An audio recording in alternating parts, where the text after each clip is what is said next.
குரு சொந்தங்களுக்கு வணக்கம். இன்னைக்கு நேர்காணல நம்மளோட எதிர்ப்பவர் குருசோட பிதாமகர், முன்னாள் பிரதமர்ல இருந்து இந்நாள் பிரதமர்களுக்கு நம்பிக்கை உரியவருமான திரு டெல்லி ராஜகோபாலன் அவர்கள். வணக்கம். நமஸ்காரம். நமஸ்காரம் கார்த்திக். நமஸ்காரம். நமஸ்காரம். தென்னாடுடைய சிவனே போற்றி, எந்நாட்டவர்க்கும் இறைவா போற்றி என்று சொல்லி, வெற்றிவேல் வீரவேல் முருகனுக்கு அரோகரா என்று சொல்லி, திருப்பரங்குன்றம் முருகனையும் அண்ணாமலை பெருமாளையும் நினைத்து கொண்டு தீபத்தை ஏற்ற மறுத்த ஒரு தீக்குச்சி வேண்டாம் என்று சொல்லக்கூடிய அளவிற்கு திராவிட முன்னேற்ற கழகம் இந்துக்களுக்கு எதிராக இருக்கிறது. ஒரு தீபம் ஏற்றவில்லை என்றால் வீட்டுக்கு வீடு தீபம் என்ற ஒரு பிரச்சனையை அமித்ஷா சொல்ல இருக்கிறார். இனி வீட்டுக்கு வீடு தீபம் ஏத்துங்கள் என்று ஒரு அறைகோல் விடுக்க இருக்கிறார். இதையெல்லாம் சொல்ல இருக்கிறேன். தாங்கள் ஒரு கேள்வி கேட்கலாம், நான் பதில் சொல்லுவேன். நீங்க சொன்ன மாதிரியே ஃபர்ஸ்ட் அந்த திருப்பரங்குன்றம் இஷ்யூ தான். 2 தடவை கண்டெம்ட் ஆஃப் த கோர்ட்டுக்கு போகியுமே இப்ப தீபம் ஏற்ற தடுத்துட்டாங்க ஆளுகிற அரசாங்கம். இப்ப அது உச்ச நீதிமன்றத்துக்கும் மேல்முறையீடு போயிருக்காங்க. என்ன நடக்க போகுது இந்த விவகாரத்துல? மத்திய அரசு இதை எப்படி கவனிக்குது? ஏன்னா இன்னைக்கு எதிர்கட்சியா இருக்கிற புள்ளி வைத்த கூட்டணி எம்பிகள்லாம் பாராளுமன்றத்துல வேற பேசியிருக்காங்க. குறிப்பா டிஆர் பாலு அவர்கள் நீதி அரசர் திரு ஜி.ஆர். சுவாமிநாதன் அவர்களை பத்தி பேசுனதை அவை குறிப்புல இருந்து வேற நீக்கியிருக்காங்க. மத்திய அரசு எப்படி பாக்குது? இந்த திருப்பரங்குன்றம் இஷ்யூ எவ்வளவு பெருசா ஆக போகுது? திருப்பரங்குன்றம் இஷ்யூ அமித்ஷாவினுடைய நிலைப்பாட்டிற்கு கொண்டு வந்து விட்டார்கள். கூடவே வரக்கூடிய நாட்களில் திராவிட முன்னேற்ற கழகத்திற்கு பேரிடியாகத்தான் இருக்கும். சட்ட ஒழுங்கை அமைந்து பூங்கா என்று சொல்லக்கூடிய அளவிற்கு சட்டத்தை நிலைப்படுத்த முடியாமல் இருக்கக்கூடியதை வைத்து பார்த்தால், அமித்ஷாவிடம் ஆளுநர் ஆர்.என். ரவி அவர்கள் ஒரு இமெயில் அனுப்பி எல்லா விஷயத்தையும் கூறியிருக்கிறார். தொலைபேசியின் பேசியிருப்பதாக நான் கேள்விப்படுகிறேன்.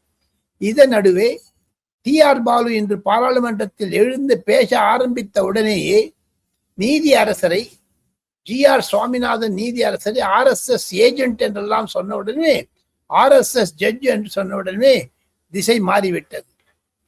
கிரண் ரிஜிஜு பேசினார். ஆனால் the best speech is by L Murugan minister. ரொம்ப நல்லா பேசினார். தமிழக அரசாங்கத்திற்கு எதிர்த்து பேசினார். அதெல்லாம் டெலிவிஷன்ல காமிக்க மாட்டாங்க. 1 2 டிஆர் பாலு குழப்பி விட்டாரு, சொதப்பிட்டார். அதை திமுக எம்பிக்களே சொல்றாங்க. நல்லா ஆர்கியூ பண்ணிருக்கலாம் விஷயத்தை. காரணம், உங்களுக்கு ஆப்பர்ச்சுனிட்டி கிடைச்சது. அதை கேஸ் நல்லா ப்ரெசென்ட் பண்ணாத you can't abuse this judge இல்லையா? அப்போ இவங்களுக்கு ஜட்ஜ் இருக்கு, அவங்களாம் அப்யூஸ் பண்ணிப்பாங்களே. அவங்களோட ஒரு 10 ஜட்ஜி உட்கார்ந்து இருக்காங்களே, திராவிடம் பேசக்கூடிய ஜட்ஜி. அவங்களாம் இவங்க பிஜேபி அப்யூஸ் பண்ண முடியுமா? எப்படி அந்த கரூர் விஷயத்துல ஒரு ஜட்ஜி விஜய் திட்டினார். அது எதை பத்தி திட்டினாரு? அவர் திமுக ஜட்ஜி. அவரு யாராவது சொன்னாங்களா அவரை திமுக ஜட்ஜி? இருந்தா கூட திமுக எம்எல்ஏவுடைய மகனா இருந்தா கூட ஒரு நீதி அரசு அப்போ இனிப்பா இருந்தது ஸ்டாலினுக்கு, இப்ப கசப்பா இருக்கு. இது என்னங்க இது? ஒரு ஸ்டாலினுடைய நிலைப்பாட்டிலிருந்து டிஆர் பாலு விலகி விட்டு பேசினார். அது உதயநிதி ஸ்டாலின் எம்பி பலருக்கு பிடிக்கவில்லை என்று தான் நான் கேள்விப்படுகிறேன். அடுத்தது மிகப்பெரிய 2 சந்திப்புகள் நடந்திருக்கு டெல்லியில. ஒண்ணு, முன்னாள் பாஜக தலைவர் திரு அண்ணாமலை அவர்கள் நேற்று அமித்ஷா அவர்களையும், இதே மாதிரி ஓபிஎஸ் அவர்களும் திரு அமித்ஷா அவர்களை சந்திச்சிருக்கதா நம்ம செய்திகள் பார்க்கிறோம். என்ன நடந்தது இந்த சந்திப்புல? நயினார் நாகேந்திரன் கைதான பின்னணியில் நயினார் நாகேந்திரனுக்கு ஒரு மாபெரும் பத்திரிகையில் வரவேற்பு அதிகமாக இருந்ததன் காரணமாகவும், நயினார் நாகேந்திரன் டெல்லி போக முடியாமல் இருந்ததனாலும், நயினார் நாகேந்திரன் தொலைபேசியில் நட்டா அமித்ஷாவிடம் பேசிய பின்னணியில் அண்ணாமலையுடைய சந்திப்பு மிக சிறப்பாக நடந்திருப்பதாகத்தான் நான் கேள்விப்படுகிறேன். பன்னீர்செல்வம் அமித்ஷாவிடம் உறுதிமொழி கொடுத்திருக்கிறார். நான் எடப்பாடி பழனிசாமியை நாளை மறுநாள் பார்ப்பேன், அதற்கான ஆதரவை தயாரிப்பேன், நான் அதிமுகவில் இருப்பேன், அன்கண்டிஷனலா நான் போக தயாரெல்லாம் சொல்லியிருக்காரு. ஆனா தனி கட்சி ஆரம்பிக்க போதில்லைன்னு நீ சொல்லிட்டாரு. சசிகலாவை எடப்பாடி பழனிசாமி எடுத்துக்க தயாரா இருக்காரு. இதெல்லாம் தமிழக அதிமுக பொதுக்குழு 10ஆம் தேதி அன்னைக்கு தெரிஞ்சிடும் நினைக்கிறேன். நான் ஒரு ஓப்பன் சிச்சுவேஷன் வெளில வந்துடும் நினைக்கிறேன். அண்ணாமலை சந்திப்பு கட்சி ரீதியாக அவருக்கு ஒரு முக்கிய பதவி தர வேண்டும் என்று அமித்ஷாவும் நட்டாவும் நினைத்திருக்கிறார்கள். கூடிய விரைவில் புது பாரதிய ஜனதா கட்சி பதவி உயர்த்தவுடன் தலைவர், அதாவது நட்டாவிற்கு அடுத்ததாக கூடிய விரைவில் பூபேந்தர் யாதவோ அல்லது மனோகர்லால் கட்டரோ அல்லது ஒரு பெண்மணியோ யாராவது வந்தாங்கன்னா அதுக்கு அந்த செட்டப்ல Annamalai will be having a very big role. அதுதான் அமித்ஷா சொல்லியிருக்காரு. அமித்ஷாவும் சொல்லியிருக்காரு, சென்னையில போய் நீ தமிழிசை சவுந்தரராஜனோட உட்கார்ந்து ஒரு பிரஸ் கான்ஃபரன்ஸ் பண்ணுங்க திருப்பரங்குன்றத்தை பத்தின்னு சொல்லி நல்லா இன்னைக்கு அண்ணாமலை ரொம்ப நல்லா எக்ஸ்பிளைன் பண்ணாரு இந்த திருப்பரங்குன்ற பிரஸ் கான்ஃபரன்ஸ்ல. அதுல கூடுதலா இன்னொரு விஷயம் வருது, சட்ட ஒழுங்க பத்தி அங்க பேசப்பட்டது, அந்த ரிப்போர்ட்லாம் வந்து கொடுக்கதா வந்து அது ஒரு செய்திகள் வருது, உண்மைதானா? உண்மைதான். அது எப்பவுமே அவரு அண்ணாமலை அப்ரோச் வந்து law and order, intelligence, investigation ஒரு போலீஸ் மைண்ட் செட் தான் இருப்பார் அவர் எப்பவுமே. அதனாலதான் ஆர்.என். ரவிக்கும் அமித்ஷா வந்து அண்ணாமலைக்கும் ஒரு பதவி கொடுத்து உட்கார வச்சிருக்காங்க. பிளஸ் அண்ணாமலையினுடைய அண்டர்ஸ்டாண்டிங் வந்து ஒரு டிஎம்கேக்கு அரசாங்கத்தை எடுத்து விட வேண்டும் என்ற ஒரு சோனையில் இன்று அவர் பேசினார் கமலாலயத்தில். அது சிறப்பான வரவேற்பு கூட்டமாகத்தான் நான் பார்க்கிறேன். எது இருப்பினும் அண்ணாமலை அமித்ஷா சந்திப்பு கட்சி ரீதியாகத்தான் இருக்கிறது என்று நான் தெளிவாக சொல்ல முடியும். இன்னொன்னு, காங்கிரஸ் இருக்கிற ஒரு பொறுப்பாளர் வந்து டிவிகே விஜய் அவர்களை சந்திச்சு பேசினதா இப்ப தற்சமயம் செய்திகள் வந்து கொண்டு இருக்கிறது. நீங்க முன்னாடியே சொன்னீங்க போன்ல ராகுல் காந்தி அவர்களே வந்து டிவிகே விஜயோட பேசியிருக்காருன்னு. என்ன நடக்க போகுது? ஏன்னா ஒரு பக்கம் வந்து கூட்டணி பேச்சுவார்த்தைக்கு மேலிடம் வந்து திமுக தரப்புல இருந்து பங்கீடுக்கே போயிட்டாங்கன்னு ஒரு பக்கம் செய்தி பார்க்கிறோம். இன்னொரு பக்கம் ஒரு பொறுப்பாளர் பிரவீன் காந்திங்கிறவர் வந்து விஜய் அவர்களோட பேச்சுவார்த்தை நடத்துறாரு. ராகுல் காந்தி மு.க. ஸ்டாலின் முதுகில் அரசியல் ரீதியாக குத்திவிட்டார், பேக் ஸ்டாபிங் என்று சொல்லுகிறது. ராகுல் காந்தி நம்பி ஒரு மோசம் போனார் மு.க. ஸ்டாலின். இதே ராகுல் காந்தி 2019 பிரதமர் பிரதமர் பிரதமர் பிரதமர் பிரதமர் பிரதமர் பிரதமர் பிரதமர்னு பண்ணாங்க. இப்போ ராகுல் காந்தி தன்னுடைய சுய ரூபத்தை காமிச்சிட்டார். பிரவீன் சக்கரவர்த்தி என்பவர் ஒரு பிராமணர், ஐயங்கார். அந்த பிரவீன் சக்கரவர்த்தி பெங்காலி இல்லை. அந்த பிரவீன் சக்கரவர்த்தி 6 தடவை பார்த்திருக்காரு விஜய. அவரே கன்ஃபார்ம் பண்ணிட்டார். டேட்டா பத்தி பேசினேன்னு அவர் தான் இந்த ராகுல் காந்திக்கு ஓட்டுச்சோரியை பத்தி நிறைய சொல்லி கொடுத்தாரு. பீகார்ல பண்ணாங்க, இங்கே பண்ணாங்க, அங்க பண்ணாங்க. இந்த பிரவீன் சக்கரவர்த்தி சில ஆர்டிகல்லாம் எழுதுவார் ஹிந்துல எல்லா பேப்பர்லயும். சோனியா காந்திக்கு எழுதி தருது இவரும் தான், ஜெயராம் ரமேஷ் தான் எழுதி தராங்க. அப்பேற்பட்ட பிரவீன் சக்கரவர்த்தி விஜயை பார்த்து பேசியிருக்காங்க. எனக்கு கிடைக்கக்கூடிய தகவல்கள், விஜய் 50 முதல் 55 சீட்டு வரை காங்கிரஸ் தரேன்னு சொல்லியிருக்காங்க. அந்த பேச்சுவார்த்தை மும்முரமாக நடக்கிறது, தீவிரமாக நடக்கிறது. கண்டிப்பாக இனி திமுக வேற எதுவும் ஆப்ஷனை பண்ணணும். நீங்க ஒண்ணு சொன்னீங்க, அந்த கூட்டணி பேசுறதுக்கு ஒரு குழு அமைச்சிருக்காங்க. எந்த குழு, யார் அடிச்சிருக்காங்க? அது ஒரு ஃப்ரீ ஃப்ராடுங்க. அது அந்த செல்வ பெருந்தக்கு தனக்கு தானே கைது போட்டிருக்காரு. அதுல அது அரசியல் ரீதியாக திமுக என்று அதுல இல்லை. அது ஒரு வைவாஷ் கமிட்டி. அதுல அந்த ஒரு சக்கர வியூகத்தில் ஸ்டாலினும் மயங்கிட்டாரு. அதுக்கு முதல் நாள் தான் பிரவீன் இது நம்ம சபரீசன் மாப்பிள்ள மு.க. ஸ்டாலின் சொல்லி ராகுல் காந்தி மல்லிகார்ஜுனுக்கு பார்த்தாரு. அதனோட இந்த கர்நாடகா விஷயம் வந்ததுனால காங்கிரஸ் மறந்துட்டாங்க. செல்வ பெருந்தன் என்ன பண்ணாரு, ஒரு போர்வை போத்தணும்னுட்டு தனக்கு தானே ஒரு கமிட்டி போட்டாரு. அதுல சீனியர் லீடர் யாருமே கிடையாது. காங்கிரஸ் யாருமே சீனியர் லீடர்ல வச்சுங்க. முதல்ல எல்லாம் குலாம் நபி ஆசாத், திக்விஜய் சிங் வந்தாங்க, அசோக் கெலாட்லாம் வந்தாங்க. இப்ப யாருமே கேட்கறது இல்லை. என்னை பொறுத்து மட்டும் ஒரு சீஃப் மினிஸ்டரா இருந்த ஒரு காங்கிரஸ்ல இருந்தவங்க ஒருவேளை ரேவந்த் ரெட்டி பேச சொல்லி இருக்கலாம். அப்படி இல்லைன்னா ஷர்மிளா ரெட்டி, ஜெகன் ரெட்டியினுடைய தங்கச்சியை பேச வச்சிருக்கலாம். ஒரு சீனியர் ஆளை அனுப்பிச்சிருந்தாங்கன்னா மு.க. ஸ்டாலின் ஒரு பேசுறதுக்கு இருந்துக்கும். அந்த சோடங்கர்னுட்டு சத்தீஸ்கர்ல ஒரு செக்ரட்டரியா இருந்தவர், அவருக்கும் தமிழ்நாட்டுக்கு சம்பந்தம் இப்பதான் வந்திருக்காரு. அவரை கொண்டு முக்குல் வாஸ்னிக்கு அனுப்பிச்சிருக்கலாம், பெஸ்ட் இல்லையா பிருத்திவிராஜ் சௌஹான் அனுப்பிச்சிருக்கலாம். முதல்ல குலாம் நபி ஆசாத் வந்தார். இப்போ அதை விட்டுட்டு ஸ்டாலின் புரிஞ்சுட்டாரு, இவங்க ஏமாத்துறாங்க நம்மளன்னு. ஆக மொத்தம் அந்த கூட்டணி என்ற போர்வையில் ஒரு மிஸ்லீடிங்கா பண்ணது. அது ஒரு காங்கிரஸ் திமுக மீது செய்த துரோகம். அதுல இருந்து மூச்சுட்டாங்க. இனி தமிழ்நாடு அரசியல் சூடுபிடித்து விட்டது.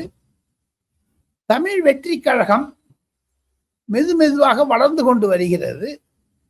அதை பார்த்து திமுகவிற்கு எதிர் அலை இருக்கிறது, ஆன்டி இன்கம்பன்சி என்பதை ராகுல் காந்தி புரிந்து கொண்டு விட்டார். ஓட்டுச்சோர் எஸ்ஐஆர் என்பதை பற்றி பேச வேண்டும் என்று ராகுல் காந்தி ஊர்வலம் வச்ச பொழுது பாராளுமன்றத்தின் முன்னதாக கனிமொழி பார்த்து பேசியிருக்காங்க. ஏன் உங்க பிரவீன் சக்கரவர்த்தி அடிக்கடி பாக்குறாரு, அண்ணாத்த கேட்டாருன்னு. அவர் ராகுல் காந்தி சொல்லிட்டாரு, அவனுடைய இன்ட்ரெஸ்ட்ல பாக்குறாரு. I also told him to assess the situation சொன்னாராம். அப்போ கனிமொழிக்கு மூக்கு உடஞ்சி வச்சு இன்னைக்கு அந்த அம்மா கனிமொழியை பேச விடவே இல்லை பாருங்க. டிஆர் பாலு இதுல பேசவே இல்லை. ஏன் தெரியல. 2 மணிக்கு பிரஸ் கான்ஃபரன்ஸ் வச்சாங்க அந்த அம்மா.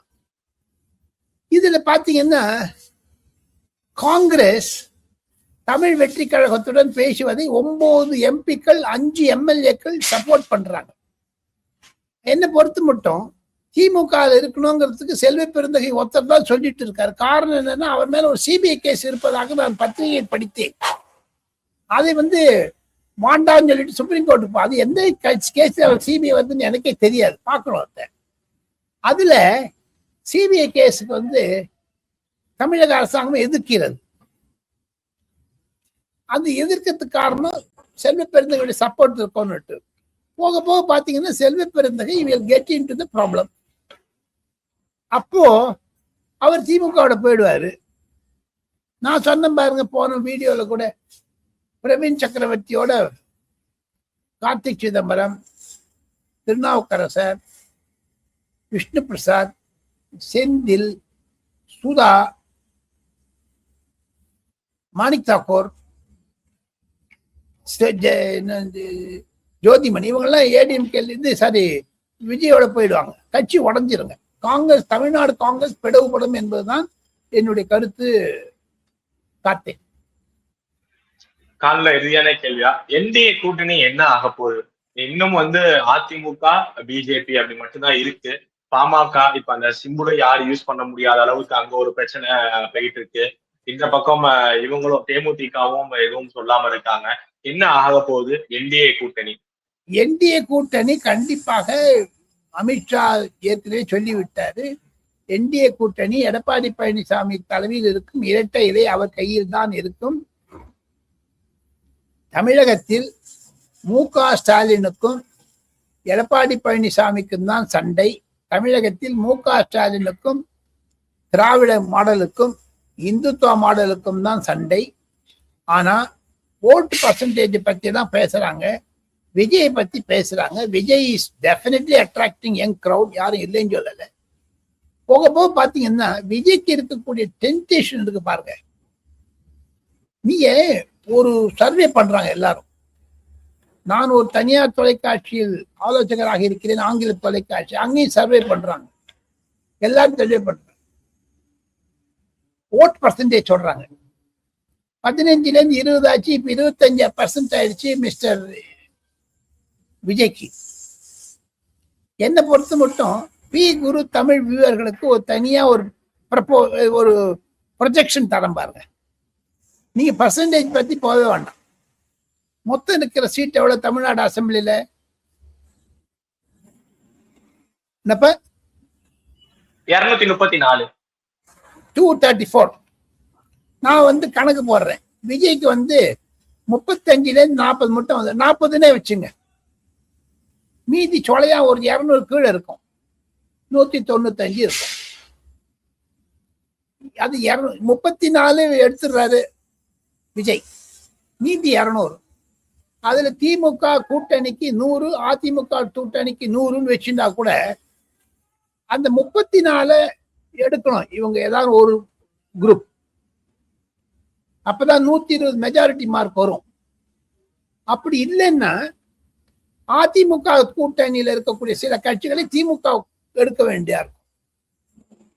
அப்படி இல்லைன்னா திமுக இருக்கக்கூடிய கூட்டணி கட்சின்னு அதிமுக சில எடுக்க வேண்டியிருக்கும்.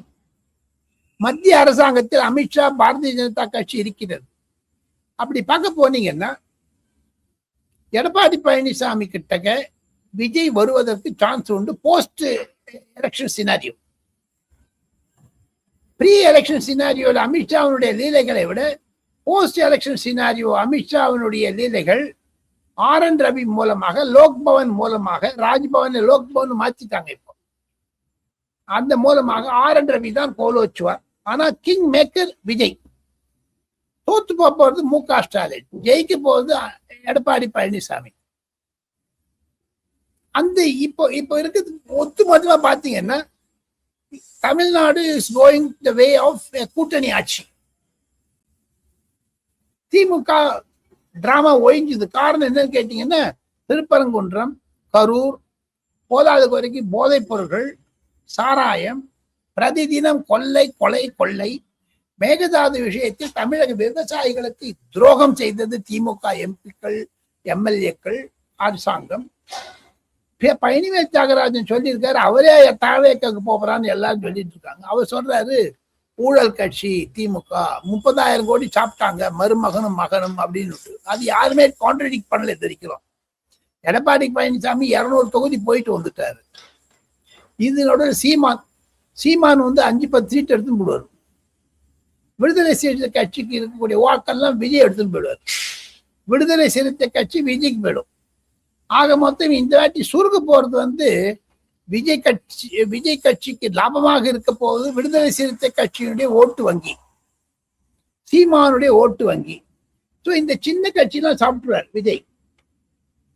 கடைசியில பாத்தீங்கன்னா தமிழ்நாட்டுல திராவிட மாடல் என்பது போயிடுவது. அவங்க பண்ண அட்டூழியத்துக்கு, அசிங்கத்துக்கு ஒரு காங்கிரஸ் எம்பி என்கிட்ட சொல்றாருங்க, அந்த டிஸ்ட்ரிக்ட் DMK பிரசிடென்ட், அந்த டிஸ்ட்ரிக்ட் செக்ரட்டரி DMK ஒரு 5 வருஷத்துக்கு முன்னாடி இவ்வளவு ரூபாய் வச்சிருந்தார். இவ்வளவு ரூபாய் இப்ப 10,000 கோடி இருக்குன்னு அவரே சொல்றாரு. இவ்வளவு கையில இருக்கு.